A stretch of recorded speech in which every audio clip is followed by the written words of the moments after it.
Bago natin simulan ang kwento, ay shoutout sa mga sabongerong nakikinig dito sa ating channel at sa lahat ng mga OFW na patuloy na nakikinig. Sana walang mag-skip ng ads. Maraming salamat sa inyo. Simulan na natin to. Nang makalapit na ako sa bahaging gitna ng paglalabanan, kaagad naglabas ng isang panabong ang isa sa grupo ng nagpadaos ng laban. Ayan na.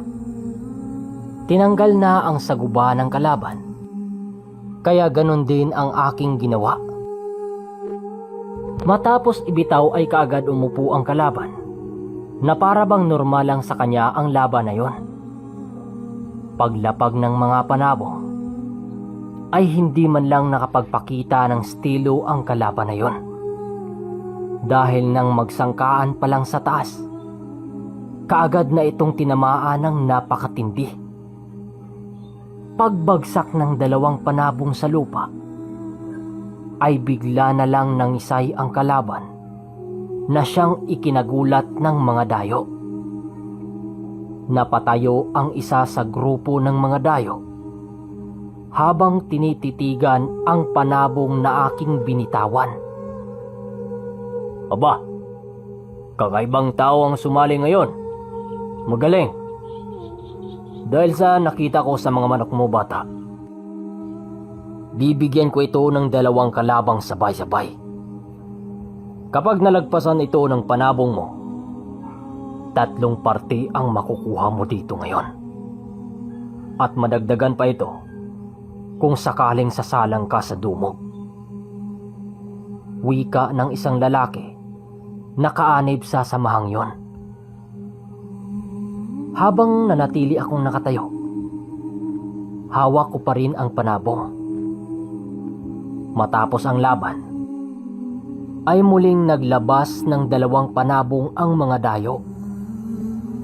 Dahil sa kagustuhan ng grupo, naisip ko noon na kapag sabay na bitawan ang 3, magiging rumble ang laban na yon. Alam ko ring nagpalatay ng salamangka ang mga ito dahil sa mga lumitaw na mga orasyon sa aking isipan. Subalit nang bitawan ang 2 panabong ng kalaban, nagulat ako dahil ang buong atensyon ng 2 manok nasa aking panlaban. Tila ba magkambal ang kalaban, pero pumasok din sa isipan ko na hindi yon kambal dahil sa magkaiba nitong kulay at pagmumukha. Kaagad sumugod ang 2 tandang nang sabay-sabay. Ang isa papalipad habang ang isa ay nakaabang sa ilalim. Kaagad sinabayan ng panabong ko ang isang pumaitaas at muling nagulat ang mga dayo dahil sa taas pa lang wasak kaagad ang tagiliran ng manok nila. Mas lalong namangha sila dahil imbis na lumapag ang panabong ko malapit sa isang tandang, ay pinili nitong lumapag sa malayong parte ng pinaglalabanan. Kaagad ding sumugod ang isa, pero paiba-iba ang atake nito. Paibaba din. Kaagad naman itong napaibabawa ng panabong ko. At saktong nakahawak ito at walang habas na nagpapakawala ng matinding atake sa kalaban. Napatakbo ang kalabang tandang, pero humandusay rin ito. Nilapitan ako ng isang lalaking may subo-subo pa na isang tabako na ito yung tinatawag na hunsoy sa mga Ilonggo. Paglapit nito sa akin, ay sa malapitan itong nagwika ng, "Saan ka nang galing, bata? Napakahusay ng alaga mo. Pero alam naming sa iyo nang galing ang kakayang yan. Kaya bago mo makuha ang pabuya, ay kinakailangan mo pang humarap sa mga manlalarko ng dumog. Mag-ingat ka sa kanila ha. Matindi yan. Dahil babalian ka ng buto ng mayan. Sige. Bigyan mo ko ng 5 sa mga manlalaro nyo. Ipaghiganti ko ang kaibigan kong binalian ng mga bata mo. Aba, huwag kang magbiro ng ganyan, kabayan. Pinunong Robo, lalaban daw siya sa 5. Ano ka mo? Sa 5 siya lalaban? Nagbibiro ba siya? Alam kaya niya ang sinasabi niya? Wika naman ng ministro sa grupo na yon. Pangkat sa 5! Tumayo kayo! Mag-ingat ka sa kanila ha. Walang awa ang mga yan kapag nasaktan. Wika ng lalaking kaanib ng grupo. Nakababayan lang din namin. Kagad na akong pumagitna sa entablado habang sabay-sabay na naghanda ang 5 sa mga dumugista. Habang nakapikit ay ikinarga ko na ang mga kabal ng lulo ko na si Lolo Turo. Nagsisilabasan na rin sa isipan ko ang mga usal na kusang lumalabas. Matapos ang aking paghahanda, naramdaman ko ang labis na gaan sa aking katawan. Gumagaan rin ang aking mga kamay na parang hindi ko naramdam ang bigat nito. Tumalas din ang aking pandinig, maging ang aking paningin. Matapos ang skrema ng 5 kong kalaban, ay nakamba na nga itong lumusob sa akin. Sa pagbukas ng aking mga mata, ay ang pagsilay ko sa 3 tumalon papunta sa akin. Pero nanlaki ang mga mata ng dayo nang sabay-sabay bumagsak sa lupa ang 3 sumugod. Hindi sila makapaniwala na ang kagaya kong hamak na sabungero ay may tinatagong abilidad. Sa bawat pag-atake ng mga ito ay tila ba isang dahaw ng talahib ang aking katawan na sumasayaw-sayaw sa hangin. Nagawa akong mahawakan ng 2 subalit. Napabulusok din ito sa lupa dahil sa mga kamay kong mala-iskrima. Nang magsitumbahan ang 4, ay nahawakan ko naman ang isa sa mga ito habang tinatapakan ang mukha. Nang masipat ito ng 4, ay dali-dali rin naman itong sumugod sa akin para umatake. Pero kahit anong pagsugod ng mga ito sa akin, ay tila ba iba na ang nagkontrol sa akin. Kusang gumagalaw ang aking mga kamay kung saan pwede hulihin ang kilos ng mga kalaban. Hanggang sa tumigil na ang 4 nang bumagsak na ito sa lupa ng 3 bisis. Ang sino kasing babagsak sa lupa ng ilang ulit ay idideklarang talo na sa laban. Hanggang sa mahawakan ko ang isang kamay lamang ang natira. At nagwikang susuko na siya sa kanyang laban na siyang aking binitawan. Pero kalakip ng aking pagbitaw ay ang pagsitayuan ng ibang kasama ng mga dumugista na halos nasa 20 ang bilang.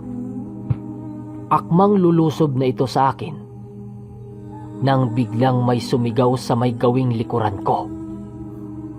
Itigil niyo yan! Umupo kayo! Paglingon ko, yung lalaking nakasuot pala ng sombrerong gawa sa balat ng hayop.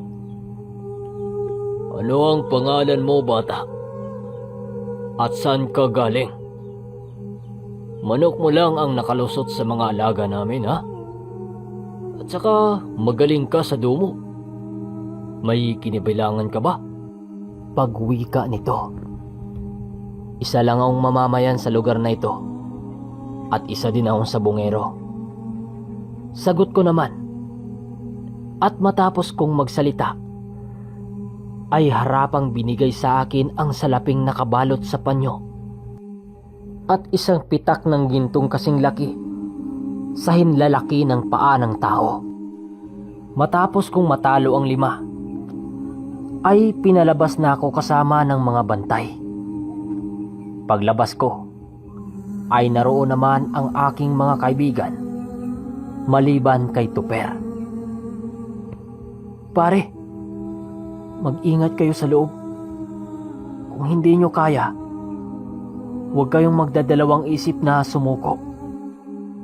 May makukuha pa naman kayong parte kahit matatalo tayo. Sige pre, papasok na kami at salamat sa iyo. Makalipas ang halos 20 minutos, tapos na ngang lumaban ang mga kaibigan ko. Wala sa mga manok nila ang panalo at maging sa dumo. Sa kasamang palad, talo sila. Pero kahit ganon, may pera at ginto pa rin silang natanggap. Pero hindi gaya sa mga nananalo. Habang naglalakad kami papauwi, sinamahan ako ng mga kaibigan ko. Pare, ayos lang kayo? Hindi ba kayo nagkaroon ng bali? Pag-alalang wika ko sa mga kaibigan ko. Ayos lang ako pre. Medyo masakit lang tong isang daliri ko eh. Naitukod ko nung gumulong ako sa lupa. Ganun ba? Dapat kaagad mahilot yan. Baka mamamaga. Oo nga pala. Sapat na ang perang natanggap natin upang labanan ang mahabang tag-init sa buwang ito. Oo nga Chris. Ang hirap humanap ng trabaho ngayon. Yang bihag mo ba, dalhin mo sa bahay ninyo? Wika ni Carlo. Ha? Bakit ko naman dadalhin sa bahay yan eh?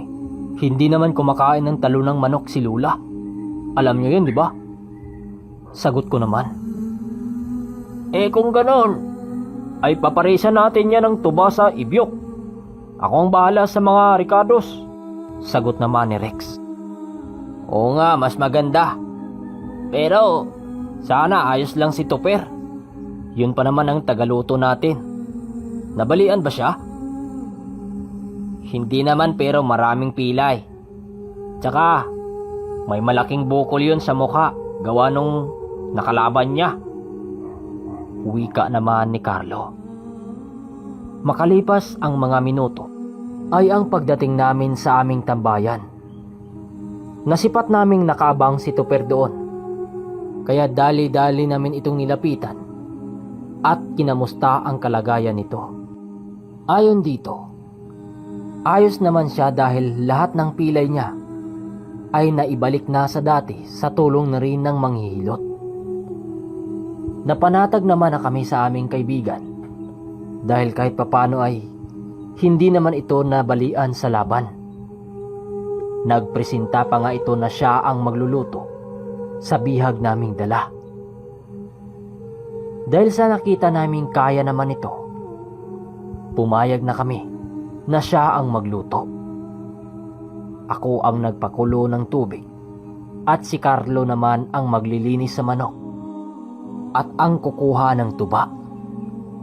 Dahil si Rex ang maaasahan sa pangricados, kaya ito na ang tumungo sa likod bahay ng kanyang lulo. Sa likod kasi ng bahay ng kanyang lulo ay may taniman ng mga gulay at ricados doon. Halos lahat ng ricados sa pagluluto naroon sa tanimang yon.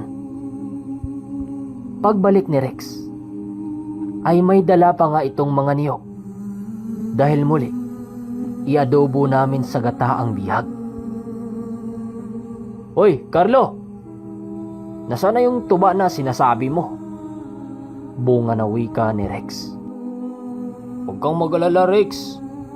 Mas nauna pa nga itong dumating si Carlo eh. Dala pa nga niya yung pangsahod sa tuba ni Lolo Ambo eh. Iwan ko na lang kung hindi ito pagalitan kapag nakita no na wala nang pangsahod yung ibyok. Uy, mga sirayata kayo ah. Hindi ko yan dinala rito ng basta-basta. 3 ang pangsahod doon kaya dinala ko rito yung isa. Huwag na kayong mag-away. Akin na yung mga pangsahog nyo nang masimula na ang pagluluto. Tugon naman ni Tuper. Ako naman ay abala sa pagpulot ng mga panggatong. At makalipas ang mga minuto, habang hihintay na maluto ang biyak, ay ang pagkikwentuhan namin habang tumatagay ng tuba ng ibyok. Nang biglang nasipat namin si Mang Bador at Kalando na may dalang panabong. Papalapit ito sa amin, kaya kinakalabit ko ang mga kasama ko. Hoy, si Mang Bador oh. Mukhang dito yung punta nito ah. May dala pang panabong. Oo nga. Bakit kaya siya may dalang panabong? Siguro makipag-sparring yan sa mga manok dito. Makuha nga yung kabir ni Lolo Ambo. Uy, Tika Rex. Ayun oh. Hindi mo ba nakita? May dalang bulang si Kalando. Oo nga. Tigba kaya tang sadya nito ah. Oh, Mang Bador, Kalando, anong sadya natin? Mukhang tigba kaya tang sadya nyo rito ah. Bungad na wika ni Rex. Hindi nga kayo nagkamali mga totoy.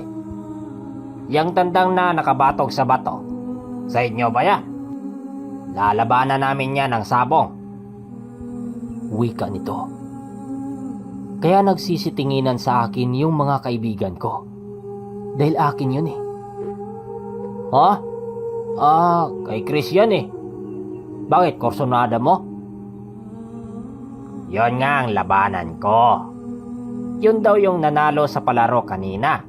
Kaya susubukan natin kung talagang malakas ang panabong na yan. Baka nakachamba lang eh, kaya nanalo. Mang Bador naman. Manok nitong si Chris pa talaga ang natipuhan mo. Galing yan sa laban. Kaya paniguradong hindi yan ilalaban ni Chris. Sagot ni Rex. Si Chris naman ang magpapasya dyan kung lalaban siya. Ano Chris, lalaban ka ba? Wika nito sa akin. Sa pagpapatuloy ng kwento, ay ang paglalabanan ng dalawa nitong si Chris at Kalando at Mang Bador.